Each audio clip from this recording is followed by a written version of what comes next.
गणेश श्री गणेश।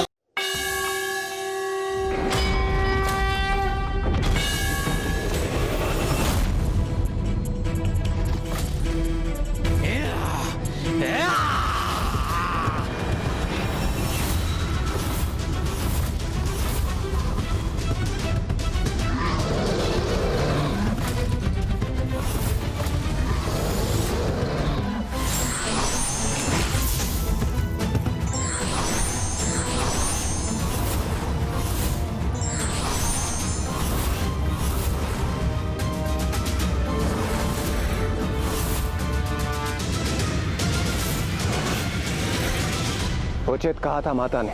अब ये दुष्ट पीछे हटकर अपनी मृत्यु की ओर बढ़ेंगे और वही हो रहा।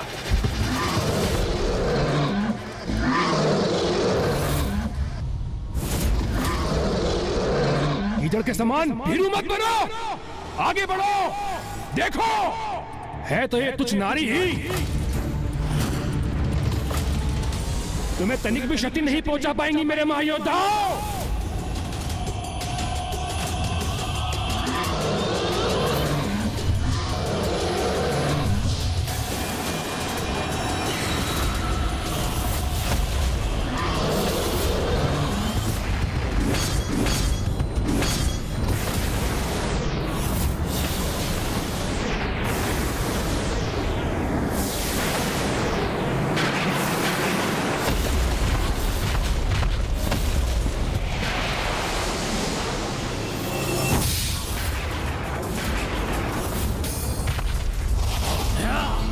अपने वार से मुझे धूल धूसरित करने का दुस्साहस किया तुमने, तो अब देखो कैसे अपने प्रहार से तुम्हें धूल में मिला दूंगा मैं।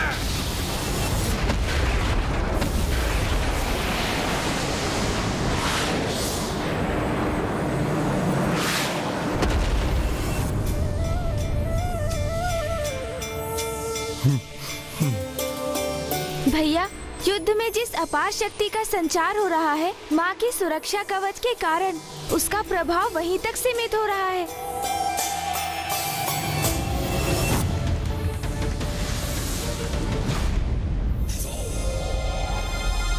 धिक्कार है इस असुर महायोद्धाओं को, एक तुच्छ नारी को रोकने में असमर्थ हो रहे हैं ये।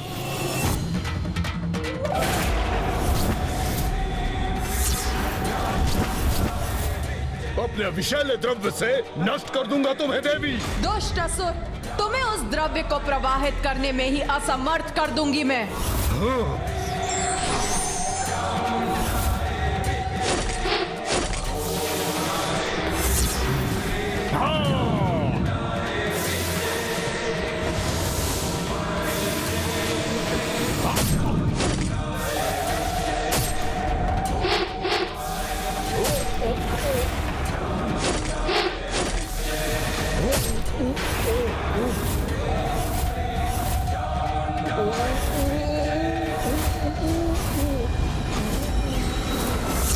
मेरे एक मुख को बांधा है तुमने, किंतु मेरा दूसरा मुख तो अभी भी शेष है देवी।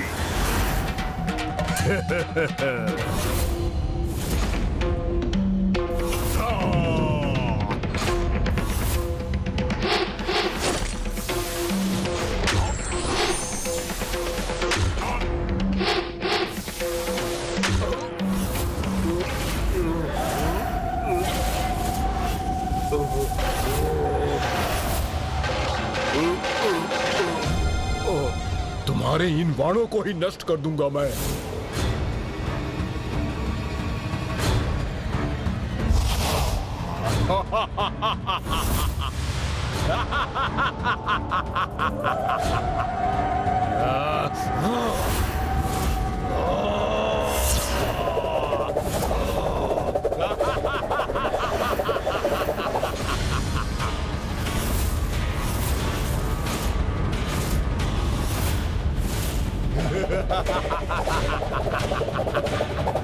इतनी तीव्र गति से अपने दोनों मुख गतिमान करूंगा मैं कि तुम लक्ष्य साध नहीं सकोगी, किंतु मैं अपने घातक द्रव्य से तुम्हें भस्म करूंगा।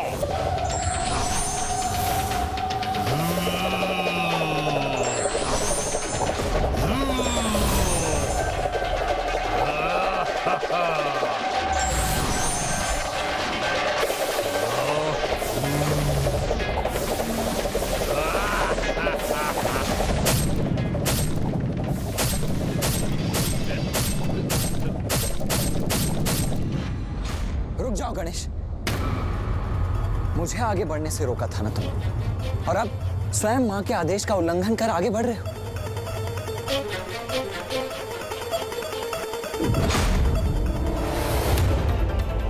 नहीं भैया, माँ का आदेश तो मैं कदापि नहीं भूला, किंतु हम इन दुष्टों के वध के उपाय माँ को बताना अवश्य भूल गए हैं।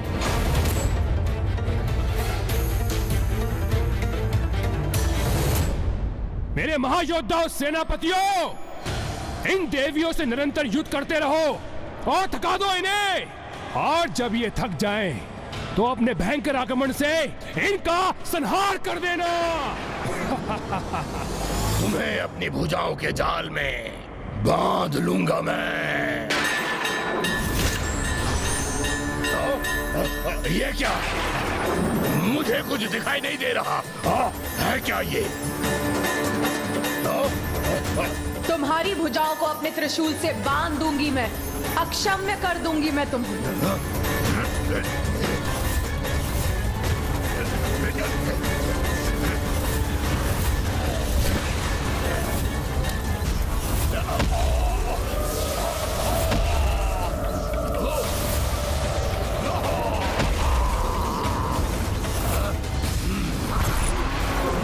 तुमने मुझे बांधा तो अवश्य है देवी, किंतु अभी भी मेरी ये भुजा शेष है। हाँ?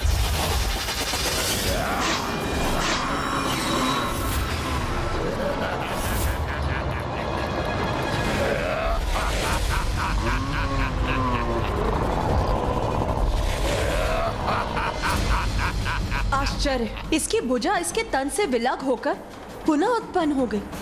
स्तब्ध रह गई ना तुम देवी? कुछ नहीं कर सकोगी मेरा, कुछ नहीं, कोई भी क्षति नहीं पहुंचा सकोगी मुझे। मुझे शीघ्र जाकर माँ को इनके वध का रहस्य बताना ही होगा, अन्यथा ये असुर ऐसे ही समय व्यर्थ करते रहेंगे और सूर्यास्त का समय हो जाएगा। किंतु प्रथम पूज्य गणेश जी, माता ने हम में से किसी को भी युद्ध भूमि में जाने और अस्त्र शस्त्र धारण करने से मना किया, तो फिर आप वहां कैसे जाएंगे? देवराज इंद्र का कथन तो सर्वथा उचित है। मुझे ही कोई युक्ति सोचनी होगी जिससे माँ के आदेश का उल्लंघन भी ना हो और उन तक पहुँच भी सकूं। देखो देवी, देखो, मैंने अपनी भुजाओं को स्वयं से विलग कर तुम्हारे बंधन से मुक्त करवा लिया है स्वयं को। आकाश की ओर बढ़ूंगा तो ये कैसे वार करेगी मुझ पर?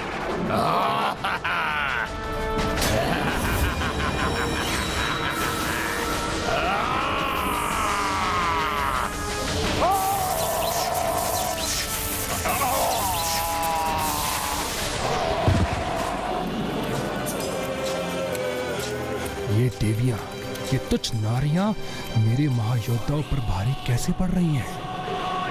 नारी की शक्ति का उचित परिचय प्राप्त हो रहा है इन दुष्टों को, ज्ञात हो रहा है इन्हें।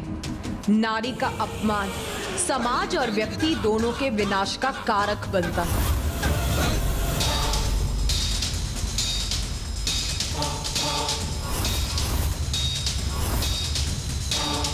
ऊपर नहीं जा सकता तो क्या हुआ? अब मेरी भुजाएं पुनः विकसित हो चुकी हैं, तो एक ही आक्रमण से अंत कर दूंगा इस देवी का।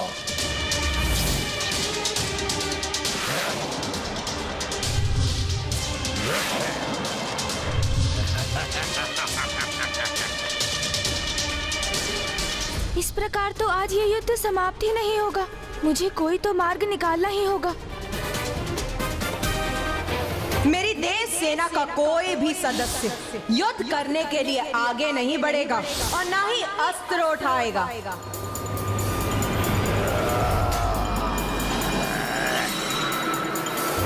माँ ने युद्ध के लिए युद्ध भूमि में हमारा प्रवेश वर्जित किया है, किंतु उन्हें सूचना देने, बिना अस्त्र शस्त्र धारण किए वहां प्रवेश करने पर तो कोई रोक नहीं है। गणेश,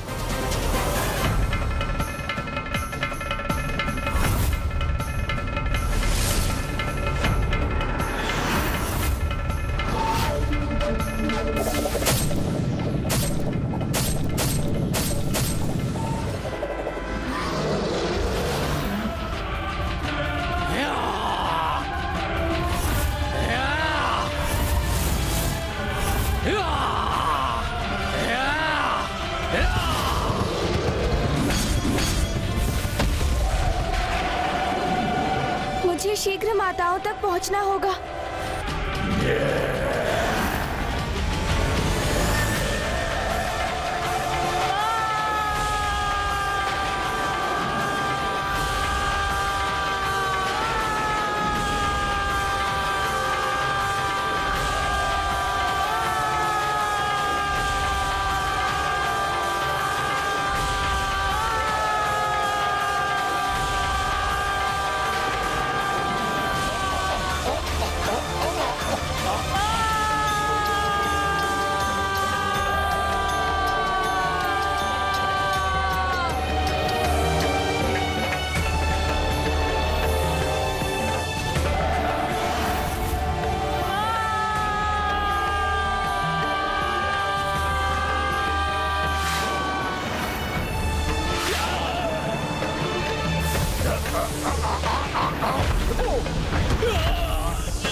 इतनी प्रचंड ऊर्जा तो हम देवताओं को भी क्षति पहुंचा सकते हैं। इसलिए माता ने हमारे लिए इस सुरक्षा कवच का निर्माण किया था। तो अब गणेश इस ऊर्जा को कैसे सहेगा?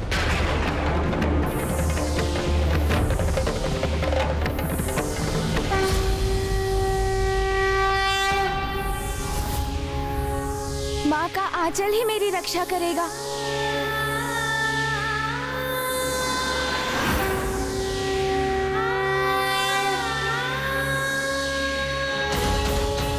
सत्य है, माँ का आंचल तो संसार का सबसे सुरक्षित स्थान।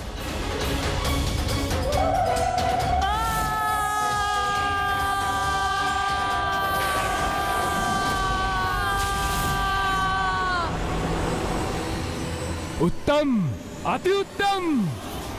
बहुत आनंद आ रहा है मुझे इस क्रीड़ा में। तुम कितने भी प्रयास कर लो देवी, किंतु मेरे असुर सेनापतियों का वध नहीं कर सकोगी। देख लो।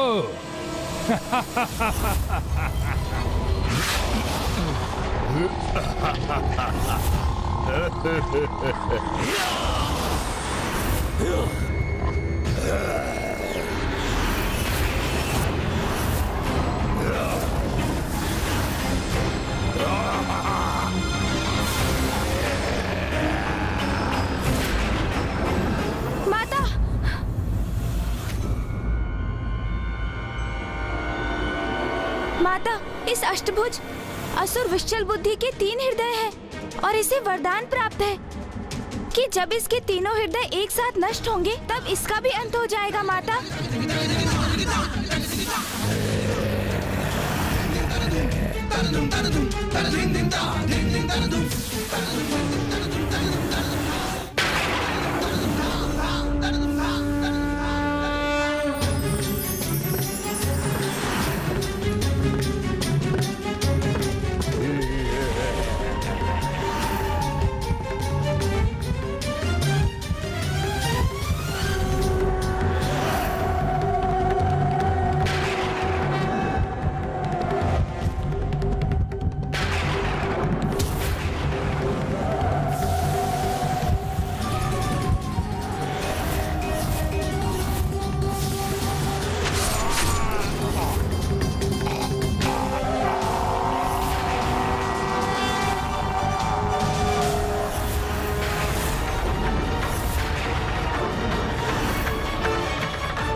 ये उचित नहीं है।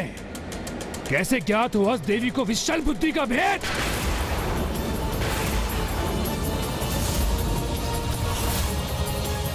अवश्य इसके पीछे गजमुखी है। नाश लोचन, विनाश लोचन, शीघ्र जाओ, रोको उस गजमुख को।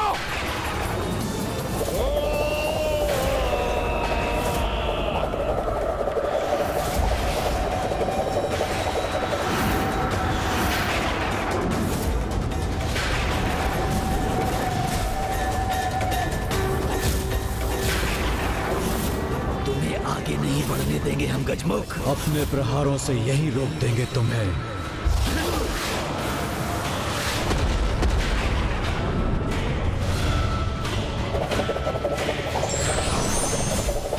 अपने खत्म करूंगा। मूर्ख असुर, स्मरण करो क्या कहा था देवी आदि शक्ति ने। आज तुम आगे नहीं बढ़ सकोगे।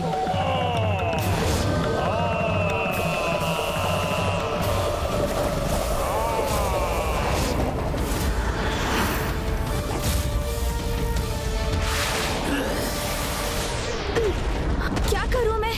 क्योंकि मैंने तीव्र श्वास भी ली तो ये दूर जाकर गिरेंगे। क्रोध भरी दृष्टि इन पर डाली तो उसमें भस्म हो जाएंगे। यदि तीव्र वेग से यहाँ से प्रस्थान किया तो उसके प्रभाव से ही मिट जाएंगे ये। किंतु ऐसा होते ही मैं भी इस युद्ध का सक्रिय भाग बनकर माँ के आदेश का उल्लंघन कर बैठूंगा, जो मैं कदापि नहीं कर सकता। इसलिए मुझे इन दोनों को थकाकर ही रोकना होगा।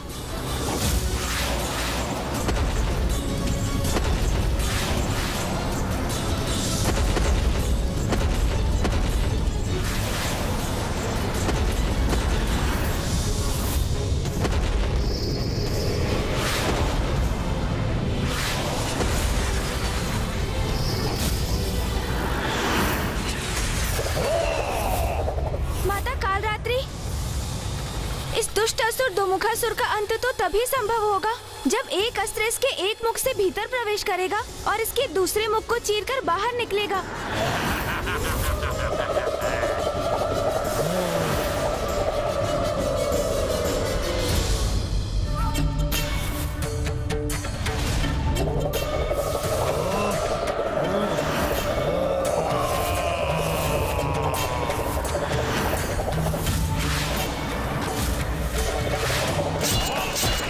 मेरे आदेश का पालन करो, रोको उस गजमुख को। बस माता चंद्र घंटा तक सूचना पहुंचानी है मुझे और फिर मेरा कार्य संपन्न हो जाएगा। किंतु उसके लिए इन दोनों का ध्यान बटाने का कोई उपाय करना होगा मुझे।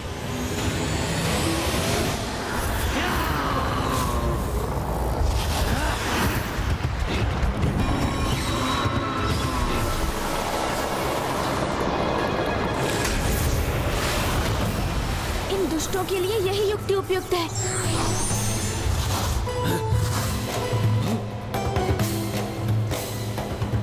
कहाँ अदृश्य हो गया वो गजमुख? शीघ्र उसे ढूंढकर हमें रोकना होगा, अन्यथा असुर सम्राट हम दोनों को नष्ट कर देंगे।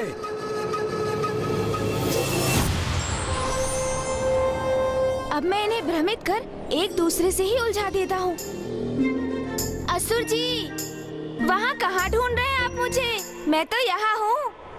अच्छा, दुष्ट, बहुत अधिक चतुर बन रहे हो ना तुम आज। दुष्ट, चतुर, ये क्या कह रहे हो भ्राता? उचित कह रहा हूँ मैं। दुष्ट चतुर दोनों उचित हैं। ओह, समझा। तो अपना वास्तविक परिचय दे ही दिया तुमने। वास्तविक परिचय अर्थात? वास्तविक परिचय, दुष्ट भी और चतुर भी। तो अब जो दुष्ट है उसी का अंत होगा। हाँ, जो गुप्त रूप से चतुराई करेगा उसका अंत मैं ही करूंगा। तू मेरा अंत करेगा? हाँ, मैं अंत करूंगा तुम्हारा। तू करेगा मेरा अंत? हाँ, मैं करूंगा। यही है उचित अवसर।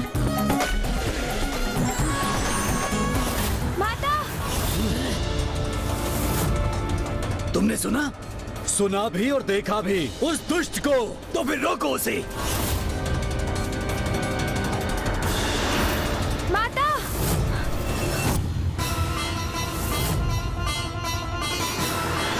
दुष्ट असुर, तुम्हारा अंत खींच लाया है तुम्हें यहाँ।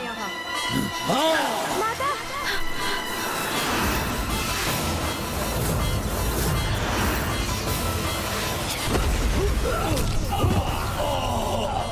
इन दोनों का भी अंत हो गया। माता, उस दुष्ट अभेदी का अंत तभी हो सकता है जब आप उसे कीचड़ में डुबाकर उस पर प्रहार करेंगी माता चंद्रघंटा। धन्यवाद पुत्र गणेश। अब इस शुभ कार्य में तनिक भी विलंब नहीं करूंगी मैं।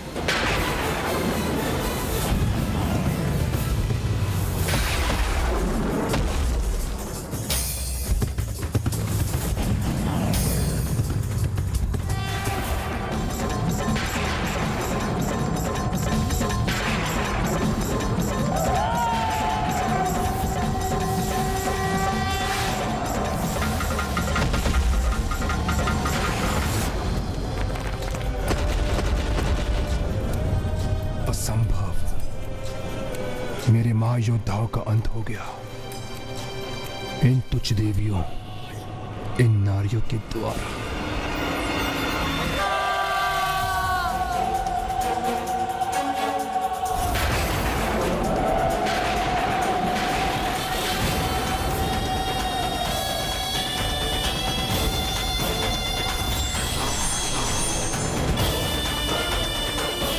कहा था ना मैंने, ये तीनों पीछे हटकर अपने काल से भेंट करेंगे। और अब तुम्हें भी तुम्हारे काल तक पहुंचने का समय आ गया है दुष्ट दुर्गमासुर। शत्रु को पराजित करने के लिए सर्वप्रथम उसका मनोबल भंग किया जाता है। मुझसे भूल हो गई। मुझे सर्वप्रथम इस देवी का मनोबल खंडित करना चाहिए था, किंतु वो तो मैं अब भी कर सकता हूँ। तुम तुच्छ नारियों की यही तो दुर्बलता है। एक दो तुच्छ सफलता प्राप्त करते ही उनका दम कर लेती है और स्वयं को अत्यंत योग्य समझने की भूल कर बैठती है। मूर्ख असुर, तुम्हारे समान अहंकार के मध में डूबने की असुरी प्रवृत्ति नहीं है नारी की। सदैव अपने विवेक को जागृत रख, किसी भी प्रकार की नकारात्मकता का परित्याग कर सकारात्मकता से निरंतर नित नवीन सफलताओं की रचना करती है नारी। भली भांति पहचानता हूँ मैं नारी और उसकी क्षमता को। वो तो उन्हीं कार्यों में दिखाई देती हैं जो उनके लिए निर्धारित किए गए हैं। इसलिए तुच्छ नारी योद्धा नहीं, मात्र गृहिणी के योग्य हो तुम।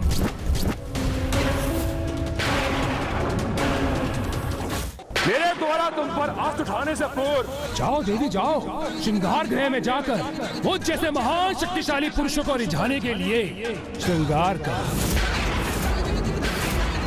वही है तुम्हारा स्थान, जाओ ना देवी। रसोई घर में जाकर स्वादिष्ट पकवान बनाओ मुझ जैसे सामर्थ्य पुरुषों के। देवी वही है तुम्हारा स्थान। जाओ पूजा गृह में जाकर मुझ जैसे किसी योग्य संपन्न पुरुष के लिए पूजा पाठ व्रत करो। वही है तुम्हारे समान तुच्छ अबलाओं का स्थान देवी। ये दुष्ट माता की जितनी निंदा करेगा उतना ही शीघ्र उसके पाप का घड़ा भी भरेगा। उसे प्रतीत हो रहा है कि वो माता तामसिक के दिशा निर्देश का पालन कर रहा है, किंतु कदाचित उसे ज्ञात नहीं कि वो पापी स्वयं ये सब करके अपनी ही मृत्यु को निमंत्रण दे रहा है।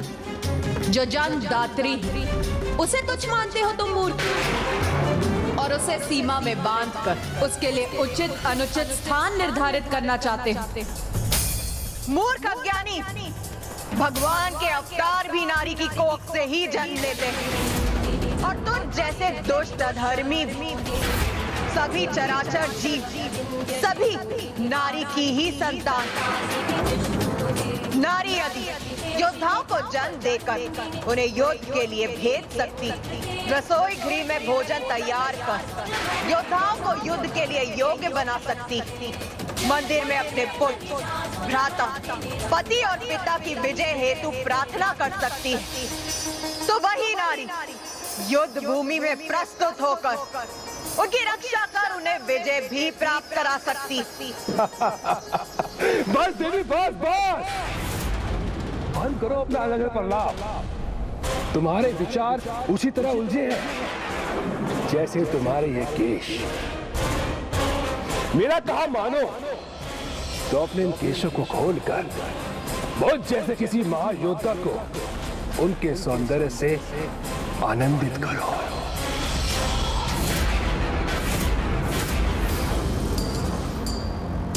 आनंद की प्राप्ति तो ज्ञान से ही संभव है मूर्ख। बिखरे हुए केश ज्ञान के नहीं, उसके बिखराव और उलझाव के ही प्रतीक। और मेरे जूड़े में बंधे केश उस अनंत ज्ञान के भंडार की, जो स्पष्ट, स्थिर, सत्य और किसी भी प्रकार भ्रामक उलझाव से परे है। इसीलिए इसके दर्शन ज्ञान पाने की लालसा रखने वालों को ही होते हैं, नारी को भोग की वस्तु समझने वाले असुरों को नहीं। इसीलिए उसके दर्शन भी अत्यंत दुर्लभ, और जो अपनी योग्यता सिद्ध करते हैं वो मेरे जूड़े के दर्शन का परम सौभाग्य प्राप्त कर सीधे परमात्मा से जुड़ाव स्थापित करते हैं।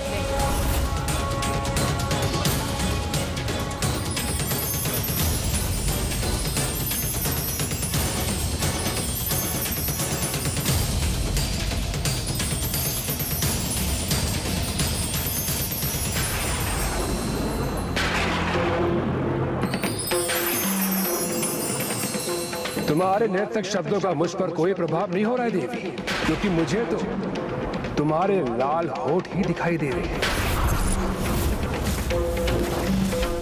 मानो तुम्हारे मुख में तांबुल हो।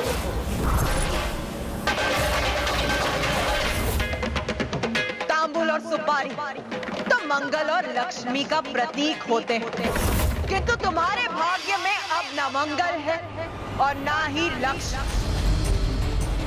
उचित कहा था माता तामसिक ने, मनोबल खंडित होगा तो इस देवी का क्रोध जागृत होगा, जिससे ये उत्तेजित होकर कोई ना कोई भूल अवश्य करेगी। इसलिए मुझे अभी नहीं रुकना चाहिए, इसके लिए और अपमानजनक शब्दों का प्रयोग करना चाहिए।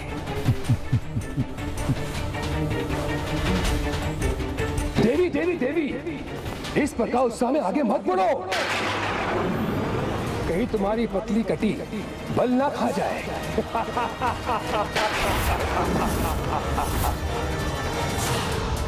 नारी की पतली कटी उसके उत्तम प्रजनन शक्ति की प्रतीक, और मैं तो समस्त संसार की जननी हूं।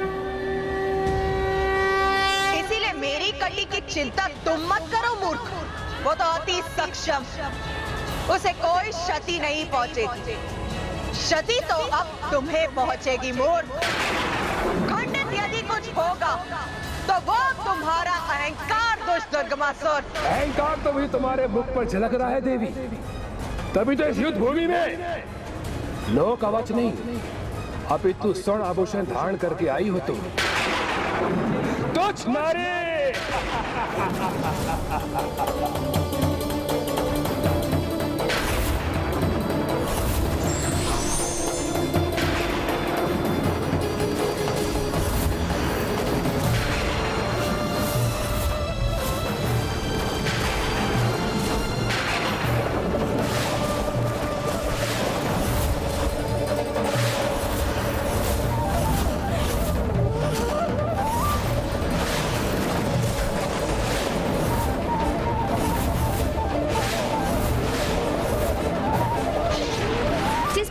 कच्चे घड़े का अहंकार जल के समक्ष ठहर नहीं पाता, उसी भांति दुराचारी व्यक्ति का मत भी ईश्वरीय सत्ता के समक्ष टिक नहीं पाता। For more updates, subscribe to our channel, click the show links and enjoy watching the videos.